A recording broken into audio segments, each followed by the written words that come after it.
Forget what Hollywood taught you about the guns cowboys actually carried. Factory ledgers, army ordnance reports, and dusty personal diaries tell a very different story than any movie shootout ever did. Tonight, we're counting down 7 frontier firearms that hit far harder than their reputation ever let on. And by the time we reach number 1, you'll understand why one gun's muzzle energy still puts a modern Magnum to shame. So here's exactly what you're getting. 7 real firearms, ranked by documented stopping power, battlefield reputation, and the raw numbers that never made it into the movies. Some of these guns you've heard of. A couple of them you almost certainly haven't. And every single one of them was more dangerous, in a very literal sense, than the actors who later carried fake versions of them on a studio backlot. Let's start at number 7, with a gun that looked more like a toy than a weapon, and that's exactly why people underestimated it. The Volcanic repeating pistol showed up in the mid-1850s, built by a small New York arms company that most people have never heard of, and on paper it sounds almost pathetic. It fired a strange little self-contained round called a rocket ball, which was basically a hollow lead bullet with its own powder charge packed into the base. No separate cartridge case, no brass, just a bullet that carried its own tiny explosion inside it. The muzzle velocity was weak. Historians generally agree the stopping power was closer to a modern pellet gun than a service revolver, and more than one frontier account describes men getting shot with one and simply shrugging it off. Here's the twist though. What the Volcanic lacked in punch, it made up for in speed, because it used a lever action mechanism that let a shooter fire multiple rounds in seconds without reloading, at a time when most men on the frontier were still fumbling with loose powder and ball. Think of it like comparing a weak but fully automatic squirt gun to a slow, powerful garden hose. In a fight, speed sometimes wins the day even when power doesn't. And here's the detail almost nobody knows. The Volcanic's underwhelming little cartridge, and the company that built it, would eventually evolve, through a chain of buyouts, bankruptcies, and redesigns, into the Winchester Repeating Arms Company. The gun that couldn't punch through a barn door helped invent the rifle that would later win the West. Quick pause, because that's worth sitting with for a second. An investor named Oliver Winchester bought up the struggling company almost as an afterthought, more interested in the manufacturing equipment than in the underwhelming little pistol itself. Historians still debate exactly how much faith Winchester personally had in the design at first, but within a decade or so, that same lineage of engineering had produced some of the most famous rifles in American history. So number 7 doesn't make this list because it hit hard. It makes the list because it proves that on the frontier, the weapon that mattered most in the long run wasn't always the one that hit hardest in the moment. If you're enjoying this countdown so far, do me a favor and smash that like button. And subscribe if you haven't, because we've got 6 more of these, and they only get more surprising from here. Number 6 takes us to the LeMat Revolver, and this one sounds almost made up if you haven't seen it in person. Picture a standard 9-shot revolver cylinder, already unusual since most guns of the era carried 6 rounds. Now picture that entire cylinder wrapped around a second, larger barrel underneath the main one, loaded with a single shotgun shell. 9 pistol rounds on top, 1 buckshot blast underneath, all in a single sidearm a man could holster on his hip. Confederate cavalry officers favored it during the Civil War, and quite a few of those same officers drifted west afterward, bringing their LeMats with them into ranching country and mining camps. The idea was simple and, frankly, a little terrifying. Fire your pistol rounds until you're out, or until an enemy gets close, then flip a small lever, switch to the shotgun barrel, and end the fight in a single blast of buckshot at close range. Some historians describe it as the closest thing the 19th century had to a combination weapon, essentially 2 guns fused into one. The trade-off was weight and complexity. It was heavy, prone to jamming if you weren't meticulous about maintenance, and expensive to manufacture, which is part of why it never became a standard issue weapon. But for the men who carried one and kept it clean, it meant walking into a gunfight with an emergency reserve that most opponents never saw coming.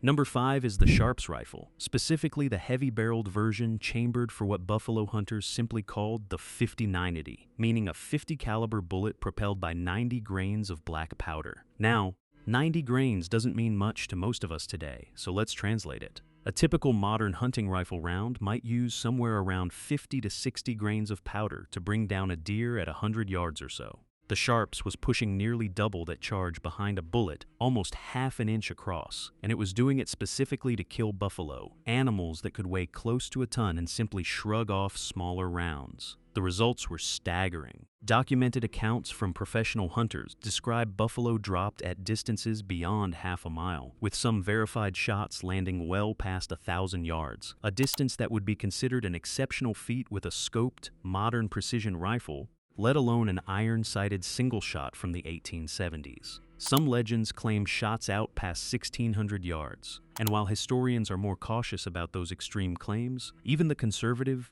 well-documented range on this rifle would make most modern hunters uneasy. The nickname hunters gave it wasn't subtle either. They called it the Big 50, and it's a large part of why the buffalo population collapsed as fast as it did during that era, which is its own dark chapter of frontier history, separate from anything you'll see in a Western movie.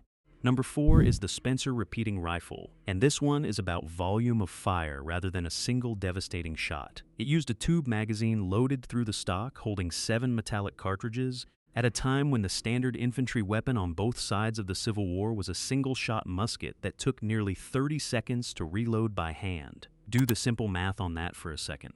A soldier with a Spencer could fire 7 aimed shots in roughly the time it took a man with a standard musket to load and fire just 1. Union cavalry units that carried Spencers reported firefights where Confederate soldiers, hearing that sustained rate of fire, assumed they were facing 2 or 3 times as many men as were actually present. After the war, thousands of surplus Spencers flooded into frontier hands, carried by former soldiers, lawmen, ranch hands, and yes, a fair number of outlaws too. It became one of the first guns on the frontier where firepower, not just marksmanship, decided who walked away from a fight. Now here's where it gets interesting, because number 3 is a gun almost entirely about speed of a different kind, reload speed. The Smith & Wesson Schofield Revolver used what's called a top break design, meaning the barrel tilts forward on a hinge and simultaneously ejects every spent cartridge case at once. Compare that to the standard Colt of the same era, which required a shooter to manually poke out each empty case, one at a time with a little metal rod before reloading. Cavalry units and lawmen who trained with both weapons found the difference in reload time wasn't subtle.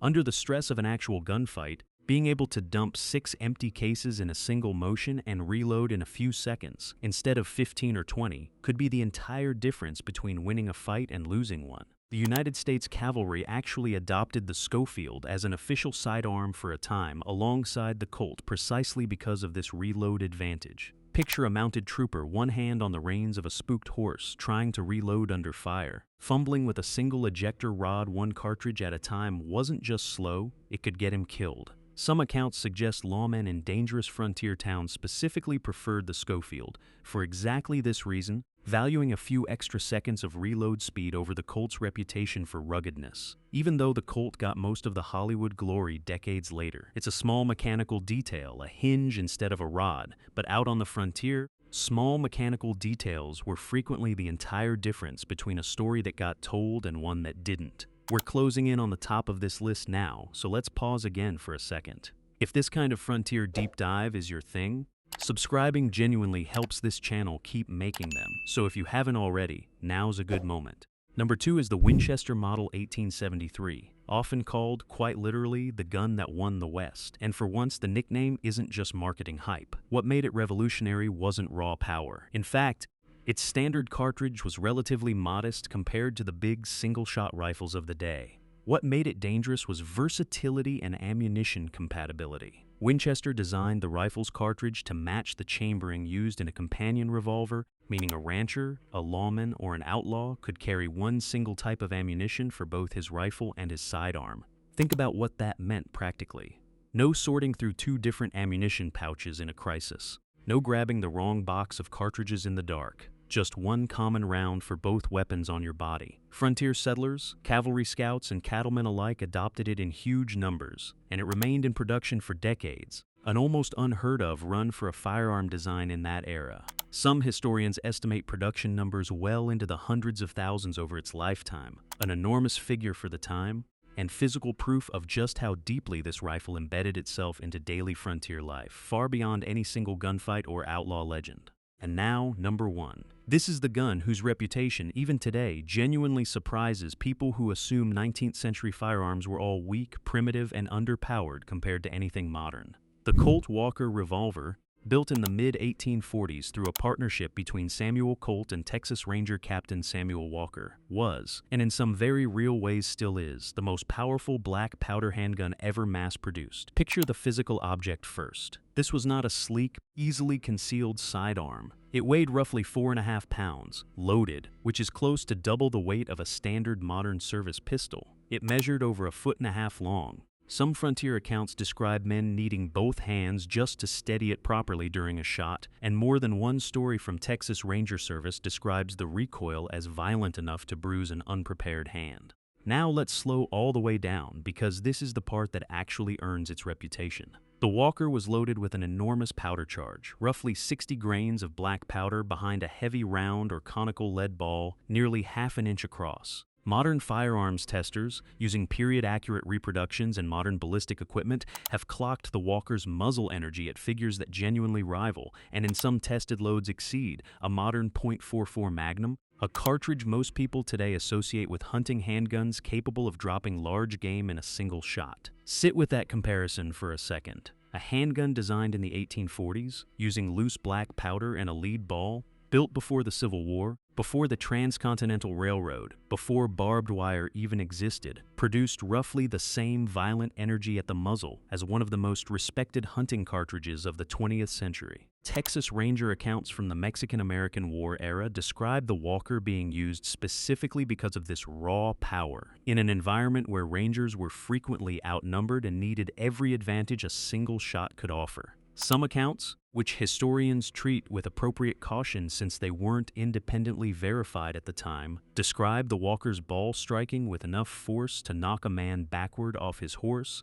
or in especially dramatic retellings, dropping a horse itself with a well-placed shot to the chest. Whether every one of those specific stories survived exactly as told is genuinely disputed among historians, and it's worth saying plainly that legend tends to grow in the retelling. But the verified, laboratory-tested ballistic numbers alone are dramatic enough without any embellishment at all. This wasn't a sidearm men carried for convenience. It was closer to carrying a hand cannon on your hip, built specifically because the man who requested it wanted something that could stop an enemy permanently in a single shot out on an open, dangerous frontier where a second chance often didn't exist.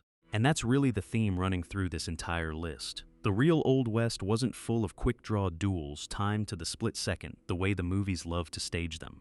It was full of practical men solving practical, often brutal problems, sometimes with clever engineering like the Schofield's fast reload, sometimes with raw, overwhelming force like the Walker, and sometimes, like with the humble little Volcanic pistol, with an idea so far ahead of its time that its real legacy wouldn't even show up for another decade or two. The frontier wasn't tamed by legend. It was shaped gun by cold, documented, and frankly surprising engineering. If this kind of real frontier history is what you're after, hit that subscribe button, drop a comment with which one of these 7 actually surprised you the most, and share this with somebody you know who still thinks the movies got the Old West right. We'll see you in the next one.